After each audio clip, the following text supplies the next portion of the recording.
अस्सलाम वालेकुम and welcome to learners empire. आज का जो हमारा टॉपिक है that is related to US constitution.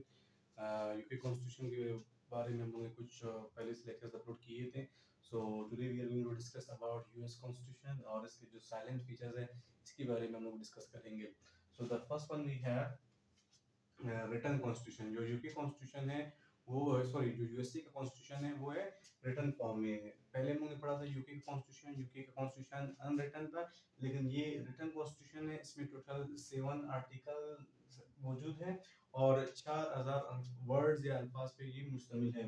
और इसे कहा जाता है कि दुनिया का सबसे छोटा या shortest constitution of the world is UK USA constitution. दुनिया का सबसे छोटा है या shortest constitution of the world is that is US Constitution that has only 4000 words and it has only 7 articles। और इसके जब हम लोग पेजेस के बारे में डिस्कस करें तो maximum 6 to 7 pages are present in US constitution. 6-7 pages पे ही मुश्तमिल होता है पूरा कॉन्स्टिट्यूशन यूएस का।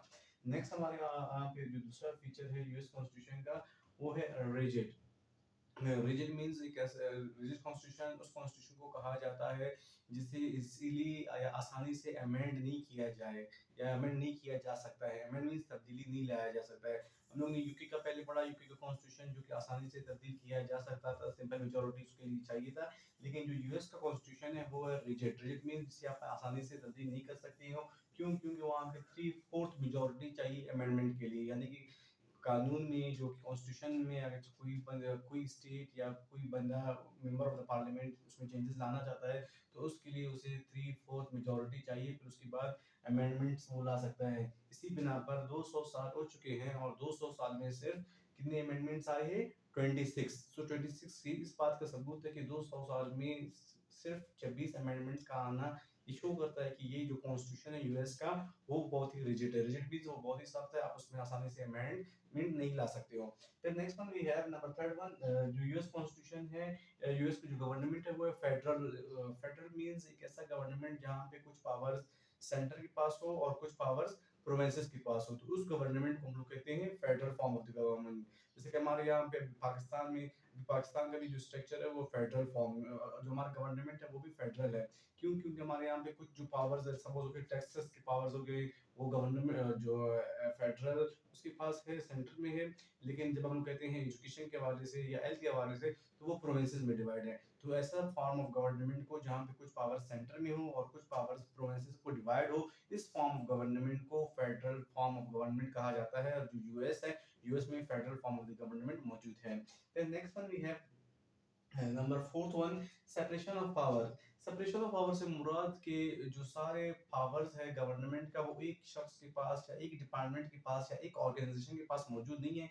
वहाँ भी पावर्स सेपरेटेड है, यानी कि हर एक बॉडी के पास स्पेशल पावर्स मौजूद है और उसी पावर को यूज करता है और वो दूसरे के पावर के साथ इंटरफेयर नहीं कर सकता है। तो इस इस तरीके को, इस प्रोसीजर को हम लोग कहते हैं सेपरेशन ऑफ पावर। जैसे कि हमारे यहाँ पे मिसाल है कांग्रेस। अभी कांग्रेस कांग्रेस सिर्फ क्या करेगा? कांग्रेस से मुराद जो आप पार्लियामेंट है, जहाँ पे सेनेट हो गया या हाउस ऑफ रिप्रेजेंटेटिव हो गया। यूएस का मैं बात कर रहा हूँ तो उसमें दो ऑप्शन मौजूद है, एक होता है सेनेट, एक होता है हाउस ऑफ रिप्रेजेंटेटिव। तो कांग्रेस का सिर्फ एक ही मकसद है कि वो लेजिस्लेशन करेगा। लेजिस्लेशन का मतलब है लॉ बनाएगा, उसको बाकी उसका इम्प्लीमेंट से या उसका एग्जीक्यूशन से कोई भी ताल्लुक नहीं है। तो सिर्फ कांग्रेस का क्या मकसद है कि वो सिर्फ लॉ बनाएगा। और दूसरा प्रेसिडेंट का क्या मतलब है? मकसद है president has an executive power. Executive power मतलब है इन्फोर्सिंग पावर। तो Congress can only make laws. जब हम लोग प्रेसिडेंट के बारे में डिस्कस करते हैं तो प्रेसिडेंट क्या कर सकता है? प्रेसिडेंट उसको इन्फोर्स करवाएगा, यानी कि उसको इम्प्लीमेंट करवाएगा। Number third we have supreme court. Supreme court उसको क्या करेगा? जैसे कोई भी एक लॉ बन गया, पार्लियामेंट ने उसको बना दिया, फिर उसके बाद प्रेसिडेंट ने उसको इन्फोर्स करवाया, जो प्रेसिडेंट का कैबिनेट है या जो ऑफिसर्स मौजूद है उन्होंने उनको इन्फोर्स करवाया। अगर उसमें कोई इसको फॉलो नहीं करता है तो फिर इसका जुडिशरी का काम है कि उसको बाय ऑल मींस फॉलो करवाए और उसको पनिश करे और उसको फाइन पेनल्टी दे दे। तो ये किसका काम है? सुप्रीम कोर्ट का है। तो इस तरीके के इस प्रोसीजर को हम लोग कहते हैं separation of powers. Separation of powers से मुराद कुछ पावर्स आपकी लेजिस्लेचर कांग्रेस के पास मौजूद है, कुछ पावर्स प्रेसिडेंट के पास मौजूद है और कुछ पावर्स जुडिशरी के पास मौजूद है। तो इस प्रोसीजर को कहा जाता है सेपरेशन ऑफ पावर्स। जैसा कि मैंने आपको मिसाल दिया कि लेजिस्लेशन का वर्क, लेजिस्लेशन किसका काम है? कांग्रेस का काम है, और उसको इन्फोर्स करवाना प्रेसिडेंट का काम है। और उसमें कुछ जो चेंज, जो उसको अगर कोई बंदा फॉलो नहीं करता है उसको पनिश करना, या उसमें वो किसका काम है? वो है सुप्रीम कोर्ट का काम है। That this form of government और this setup is called separation of powers. फिर हमारे यहाँ पे नंबर 5 पॉइंट है यूएस कॉन्स्टिट्यूशन में, that is bicameral legislature. Bicameral legislature का मतलब है कि जहाँ पे दो हाउसेस मौजूद हो लेजिस्लेशन के लिए, यानी कि कानून साजी के लिए जहाँ पे दो हाउसेस मौजूद होते हैं, उसको कहा जाता है बाइकैमरल लेजिस्लेचर। जैसा कि हमारे यहाँ पे पाकिस्तान में भी दो हाउसेस मौजूद है, एक होता है नेशनल असेंबली, एक होता है सेनेट। ऐसा यूएस में भी दो हाउसेस मौजूद हैं, एक को हम लोग कहते हैं सेनेट, दूसरे को कहते हैं हाउस ऑफ रिप्रेजेंटेटिव्स। ऐसा यूके में भी दो हाउसेस मौजूद है, एक को हम लोग कहते हैं हाउस ऑफ लॉर्ड्स, दूसरे को कहते हैं हाउस ऑफ कॉमन्स। सो इस तरीके को प्रोसीजर को या इस फॉर्म ऑफ गवर्नमेंट को कहते हैं बाइकैमरल लेजिस्लेचर, जहाँ पे दो हाउसेस मौजूद होते हैं कानून साजी के लिए। एक होता है अपर हाउस, एक होता है lower house. This is number 5। फिर हमारे यहाँ पे नेक्स्ट वन है नंबर 6। नंबर 6 डिस्कस करता है checks and balances. Checks and balances US constitution का जो सबसे इंपॉर्टेंट या सबसे अहम फीचर ये है, वो है चेक्स एंड बैलेंसेस का। इसका मतलब ये है कि पहले तो यूएस कॉन्स्टिट्यूशन में सेपरेशन ऑफ पावर्स, जैसे कि मैंने आप लोगों को पहले भी बताया था, सेपरेशन ऑफ पावर्स का मतलब है कि हर एक के पास डिफरेंट पावर्स मौजूद हैं। लेकिन अगर एक जो बॉडी है वो अपना पावर इस्तेमाल कर रहा है, और दूसरा बॉडी उसको कैसे कंट्रोल करेगा, या सपोज कि वो अपने पावर्स को गलत इस्तेमाल करता है या बहुत ज्यादा इस्तेमाल करता है, जहां से जो स्टेट है उसको उसके मुफादात को नुकसान पहुंचेगा, तो उसके लिए एक चेक एंड बैलेंसेस का सिस्टम रखा गया है, जहां पे जो प्रेसिडेंट है या जो कांग्रेस है या जो जुडिशरी ऑफिसर्स है, उनको कैसे कंट्रोल किया जाए। तो इस सिस्टम को हम लोग कहते हैं चेक्स एंड बैलेंसेस। किस तरह? अभी जो कांग्रेस है, कांग्रेस का हम लोगों ने कहा कि Congress can make laws, Congress सारे लॉज बना सकता है। और हम लोगों ने कहा कि प्रेसिडेंट उनको इन्फोर्स करवाएगा, उनको यानी एग्जीक्यूटिव पावर सारे प्रेसिडेंट के पास होंगे, जैसे कि अपॉइंटमेंट हो गया ऑथोरिटीज। अभी जो अगर से प्रेसिडेंट ने किसी ऑफिसर को अपॉइंट करना है, सपोज कि एक जज को अपॉइंट करना है, या हायर ऑफिसर्स को अपॉइंट करना है, या कोई ट्रीटी किसी मुल्क के साथ बनाना है, किसी कंट्री के साथ बनाना है, तो जब तक वो कांग्रेस का को एतमाद में नहीं लेता है, जब तक कांग्रेस उसको अप्रूव नहीं करता है, तो जो प्रेसिडेंट का ये पावर है ये वो इस्तेमाल नहीं कर सकता है। अगर से प्रेसिडेंट को सपोज एक ट्रीटी बनाना है किसी मुल्क के साथ, तो जब तक वो कांग्रेस को अपने कॉन्फिडेंस में नहीं लेता है, तो तब तक वो ट्रीटी नहीं बना सकता है। ऐसे ही प्रेसिडेंट ने कोई जुडिशियल ऑफिसर को अपॉइंट करना है, तो जब तक कांग्रेस उसको अप्रूव नहीं देगा तो वो अपॉइंट नहीं कर सकता है। तो एक तरफ से सेपरेशन ऑफ पावर है, दूसरी तरफ से उसके ऊपर एक चेक एंड बैलेंस का सिस्टम रखा हुआ है। तो प्रेसिडेंट जो कांग्रेस, उसको कौन चेक कर सकता है? प्रेसिडेंट चेक कर सकता है। ऐसे ही अगर प्रेसिडेंट के पास कौन सा पावर मौजूद है? वीटो पावर मौजूद है। जब कोई भी लॉ जो कांग्रेस है वो बनाता है, या उसको कोई कानून साजी करता है, तो फिर प्रेसिडेंट के पास ये पावर मौजूद है कि उसको वीटो के तरीके से उसको नल एंड वाइड कराया जाए। समझो कि कांग्रेस ने एक लेजिस्लेशन किया, एक लॉ बनाया, अभी जब तक प्रेसिडेंट उसको अप्रूव नहीं करेगा वो लॉ नहीं होगा। उसके पास वीटो पावर है, जैसे वो वीटो पावर अपना इस्तेमाल करता है, तो जो उसका लॉ है वो नल एंड वाइड सब किया जाता है। तो एक तरफ से सेपरेशन ऑफ पावर, दूसरी तरफ से चेक्स एंड बैलेंसेस, यानी कि जो प्रेसिडेंट है वो किसके ऊपर चेक एंड बैलेंसेस रख सकता है, किसको को रेगुलेट कर सकता है, वो कांग्रेस को कर सकता है। और कांग्रेस किसके ऊपर चेक्स एंड बैलेंसेस रख सकता है? वो प्रेसिडेंट के ऊपर रख सकता है। ऐसे हमारे यहाँ पे नंबर 3 है सुप्रीम कोर्ट। सुप्रीम कोर्ट के पास सबसे इंपॉर्टेंट पावर मौजूद है, दैट इज अल्ट्रा वायरिस। अल्ट्रा वायरिस से मुराद जब कभी भी जो लेजिस्लेचर है या जो कांग्रेस है वो कोई लॉ पास कर दे, और जो प्रेसिडेंट है उसको अप्रूव भी कर दे, अगर से सुप्रीम कोर्ट ये कहता है कि जो कॉन्स्टिट्यूशन है इट इज अगेंस्ट कॉन्स्टिट्यूशन, जो कॉन्स्टिट्यूशन के खिलाफ है, अगेंस्ट है, जब कभी भी प्रेसिडेंट कहता है कि ये कॉन्स्टिट्यूशन के अगेंस्ट है या उसके खिलाफ है, तो इस तरीके की पावर को हम लोग कहते हैं इस प्रोसीजर को हम लोग कहते हैं कि ये अल्ट्रा वायरिस है। Ultra vires means against the law, यानी कि जो लॉ है उसके बरहक से उसके खिलाफ है, तो इसको हम लोग कहते हैं अल्ट्रा वायरिस। तो जब कभी भी जो सुप्रीम कोर्ट जो लेजिस्लेचर है वो लॉ पास करता है, जब तक सुप्रीम कोर्ट उसको अप्रूव नहीं करे तब तक वो लॉ वैलिड नहीं होगा। सुप्रीम कोर्ट के पास पावर है कि वो ये कहे कि कॉन्स्टिट्यूशन से अगेंस्ट है या जो फंडामेंटल राइट्स है उससे अगेंस्ट है, तो वो लॉ को अल्ट्रा वायरिस के थ्रू खत्म कर सकता है। तो ये था हमारे यहाँ पे चेक्स एंड बैलेंसेस, मींस एक दूसरे को किस तरह ये लोग कंट्रोल करते हैं, ये बॉडीज किस तरह एक दूसरे को रेगुलेट करते हैं, that is that was number 6। फिर हमारे यहाँ पे नंबर 7 है जुडिशियल रिव्यू। जुडिशियल रिव्यू का मतलब है जिसे हम लोग कहते हैं कि supreme court is the guardian of constitution या custodian of constitution. UK constitution, US constitution है, उसमें अक्सर ये लिखा होता है कि जो सुप्रीम कोर्ट है, supreme court is the guardian और कस्टोडियन ऑफ कॉन्स्टिट्यूशन। क्यों? क्योंकि उसके पास अल्ट्रा वेरिस का पावर है। जब कभी भी कोई लॉ पास करे, सपोज कि मैंने आप लोगों को चेक्स एंड बैलेंसेस में भी ये डिस्कस कराया था, जब कभी भी कोई लॉ पास होता है कांग्रेस से और फिर उसके बाद प्रेसिडेंट उसको अप्रूव भी करता है, जब तक सुप्रीम कोर्ट उसको अप्रूव ना करे वो लॉ वैलिड नहीं होगा। तो सुप्रीम कोर्ट के पास अल्ट्रा वायलेंस का पावर है, या जुडिशियल रिव्यू का पास उसके पास पावर है। जुडिशियल रिव्यू के थ्रू वो जो लॉ है उसको नल एंड वाइड डिक्लेयर कर सकता है। फिर हमारे यहाँ पे नंबर 8 है, that is bill of rights. Bill of rights से मुराद, जैसे मैंने लोगों को पहले भी बताया था, बिल ऑफ राइट्स से मुराद जो हमारे यहाँ पे फंडामेंटल राइट्स हैं। तो सारे फंडामेंटल राइट्स को हम लोग कहते हैं बिल ऑफ राइट्स, जहाँ पे प्रॉपर्टी हो गया, लिबर्टी हो गया, या पर्सन हो गया। तो ये जो हमारे यहाँ पे जो कॉन्स्टिट्यूशन के आर्टिकल नंबर 8 से लेकर अराउंड 28 और 30 तक जो हमारे यहाँ पे राइट्स होते हैं, फंडामेंटल राइट्स, तो जो यूएस कॉन्स्टिट्यूशन है उसमें भी मौजूद है, उसको हम लोग कहते हैं बिल ऑफ राइट्स। और बिल ऑफ राइट्स कब इन्फोर्स हुआ या कब ये अमल में आया? पहले जो 10 अमेंडमेंट्स है, वो 10 अमेंडमेंट्स किसके ऊपर है?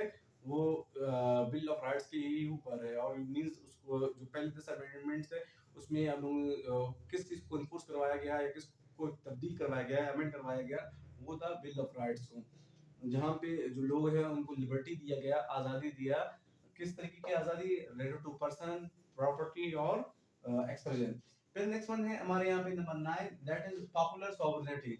पॉपुलर सॉवरेनिटी मींस कि जो लोग हैं वो they are supreme, means ultimate power is with the persons, with the people of US or with the citizens of USA।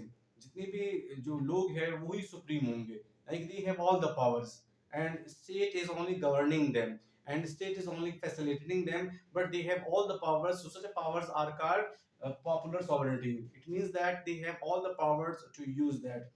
Next one we have number 10, that is republicanism.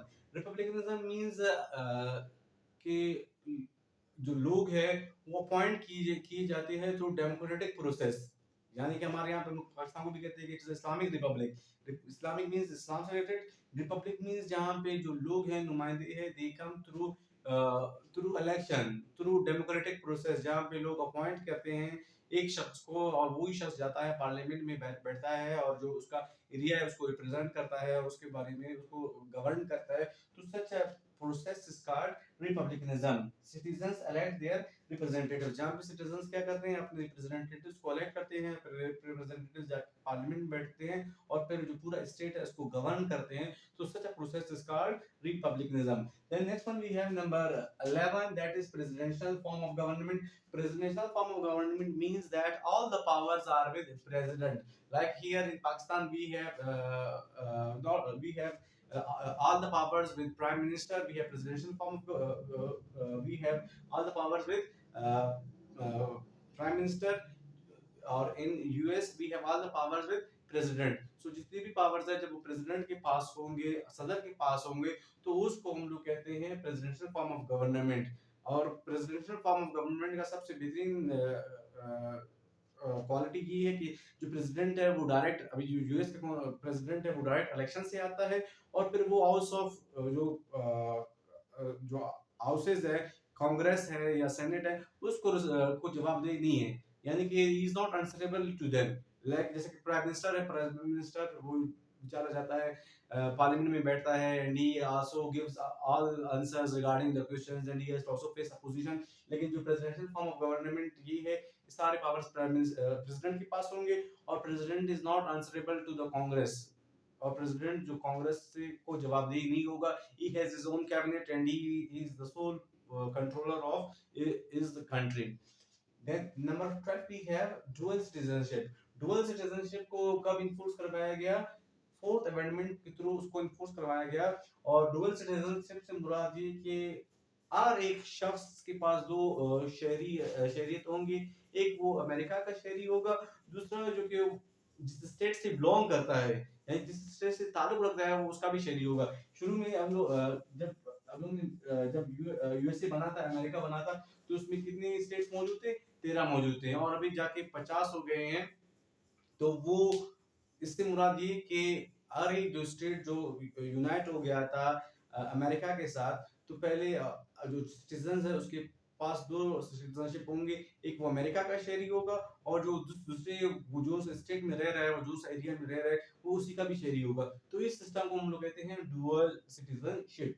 फिर number third we have due process of law. Due process of law से मुराद कि everybody is treated according to the law, no one is supreme, कोई भी supreme नहीं है।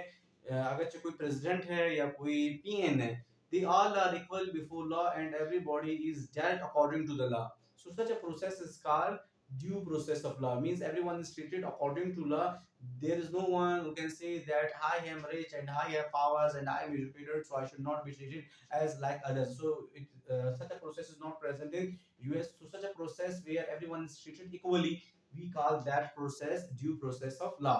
Number next one we have the supreme law of the land. Supreme law of the land se murad, it means that constitution is the supreme, means no body, no other document can touch constitution, and constitution is considered as a as a guardian and as a principle where people follow it. So such a form of government or such a constitution where all people follow the constitution and they give powers to the constitution and they consider it as a respectable. So such a thing we call it supreme land of the law, supreme law of the land. Like इसका जैसे कि हमारे यहाँ पे जो पाकिस्तान है, constitution की अभी हम लोग कॉन्स्टिट्यूशन को रिस्पेक्ट तो करते हैं और उसको फॉलो भी करते हैं, लेकिन जो हमारे यहाँ पे जो supreme law of the land है, दैट इज शरिया, दैट इज इस्लाम। But in US the supreme law of the land is constitution, not any other document.